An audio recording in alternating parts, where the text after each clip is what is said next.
Assalamualaikum warahmatullahi wabarakatuh. Perkenalkan, nama saya Friska Vitasari, NIM 2014110128. Saya berkuliah di Institut Agama Islam Negeri Palangkaraya, jurusan Ekonomi Islam, Program Studi Perbankan Syariah. Video ini dibuat untuk memenuhi salah satu tugas UTS mata kuliah Pengantar Ekonomi Islam dengan dosen pengampu Bapak Muhammad Nur Sayuti, BAME. Ini saya akan memberikan review dan memberikan opini mengenai film dokumenter yang berjudul Sexy Killer dan Home. Langsung saja saya akan mereview film yang pertama, yaitu yang berjudul Sexy Killer. Film yang disutradarai oleh Danny Lakson dan digarap bersama tim Watchdog menceritakan masyarakat sipil yang tinggal berseberangan dengan pembangkit listrik tenaga uap atau PLTU dan juga bisnis tambang batu bara yang ada di Kalimantan, Karimun Jawa, Sulawesi, dan Bali. Di Kalimantan misalnya, di mana dahulunya adalah suatu daerah dengan gunung yang subur dan hasil petani yang melimpah. Kini setelah dibangun tambang batu bara, situasi sangat berubah. Air bersih sudah lama menjadi sejarah. Perlu berjalan kaki sekitar 1,5 kilometer untuk mendapatkan air bersih. Jadi ini air untuk minumnya, Pak? Iya. Keruh gini, Pak, ya? Ya begitulah. Ini ambilnya di mana? Di sumur. Jauh dari sini? Oh, jauh. Ini kehabisan air terus. Sudah lama, berapa bulan tidak ada hujan ini. Pertambangan batu bara yang membutuhkan lahan yang luas mengakibatkan persawahan, perkebunan, bahkan permukiman warga tergusur. Dan lagi yang lebih memprihatinkan adalah lubang bekas pertambangan yang seharusnya direklamasi malah hanya ditutupi dengan seng-seng bekas. Daerah lubangnya taunya ditutup dengan seng bekas, cuma berapa lembar ininya saya lihat tuh seng bekas, baru ditulis itu dilarang apa tuh kemarin tuh, dilarang bermain ke apa pakai deko gitu aja. Korban terus jatuh begini, Pak. Oh, di kolam tambang. Nasibnya kesian. Ikut prihatin. Apa sih ikut prihatin? Ya. Untuk memutus ini bagaimana, Pak, dari Kenapa? Pemprov Kaltim supaya tidak ada lagi korban jiwa, Pak? Apa? Korban jiwa itu di mana-mana terjadi. Tapi kan ini bekas kolam tambang, Pak, meninggal. Ya, ya namanya nasibnya dia meninggalnya di kolam tambang kan gitu. Itu aja. Nggak ada upaya, Pak, Prihatin. supaya tidak terjadi lagi, Pak? Ya.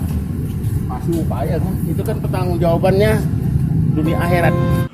Sepanjang tahun 2011 sampai 2018, lubang ini merenggut 32 anak yang meninggal.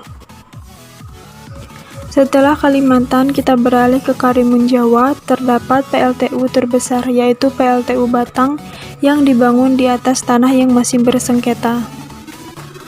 Operasi PLTU terbesar di Asia Tenggara ini telah mengganggu habitat ikan, padahal habitat ikan di sini masih menjadi salah satu mata pencarian warga.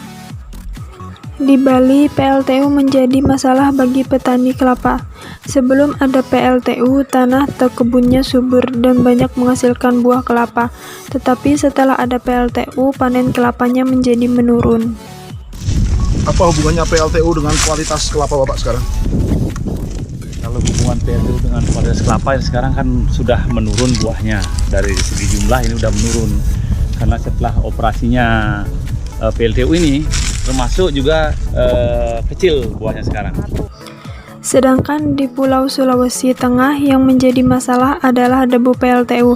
Tidak sedikit warga yang sakit akibat terpapar debu dari PLTU ini. Tercatat sekitar 20 orang dan sebagian sudah meninggal karena mengidap penyakit kanker akibat polutan debu. Kamu urus 55 ini. Dia jalan BLTU, kami 5-nya yang aman semarang dimuang. Ini. Maksudnya dia jalan BLTU, iyalah. Kami 5-nya, kamu mau kemana? Mau ngasih masyarakat.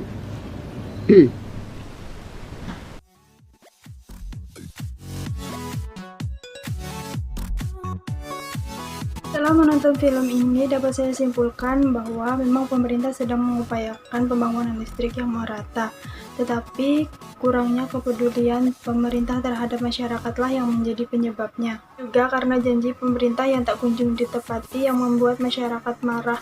Aksi, protes, dan demo pun sering dilakukan, tetapi tidak ada yang digubris oleh pemerintah. Hal-hal tersebut berhubungan dengan kelangsungan hidup masyarakat. Seharusnya pihak pemerintah dan juga pihak-pihak yang bersangkutan dalam masalah ini lebih memperhatikan masyarakat dalam bidang kesehatan maupun dalam bidang kelangsungan hidup.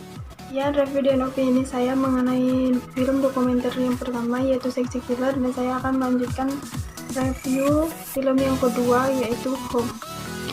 Film yang disutradarai oleh Yann Arthus Bertrand yang berjudul Home ini menceritakan tentang iklim dan bagaimana kita manusia sebagai spesies paling dominan mengubah bumi, masa lalu, sekarang, dan di masa depan.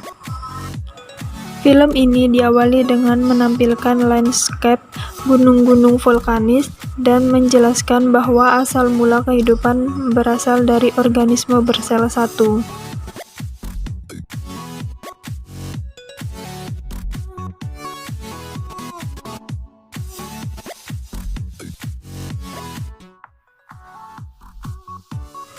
Kemudian kehidupan berkembang, sehingga muncul air dan pepohonan, lalu menghadirkan kehidupan manusia yang lebih berorientasi pada lingkungan kehidupan yang memunculkan peradaban mulai dari revolusi pertanian hingga akhirnya ditemukan minyak yang menjadi peradaban manusia berubah lebih cepat.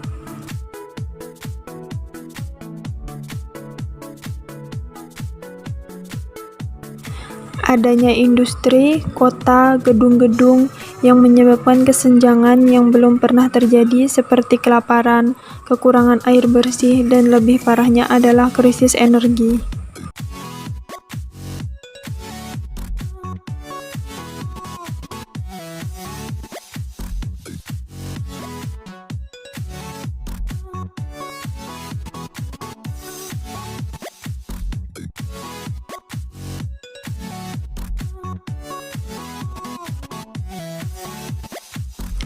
Adanya ketidakseimbangan dalam pengelolaan energi, air, dan makanan ini akhirnya menimbulkan dampak yang besar, yaitu global warming dan krisis karbon.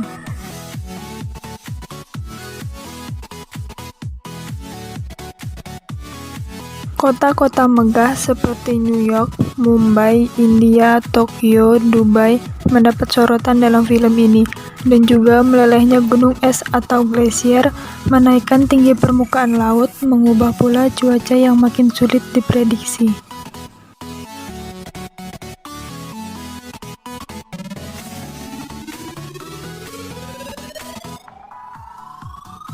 Itu saja review saya mengenai film Home.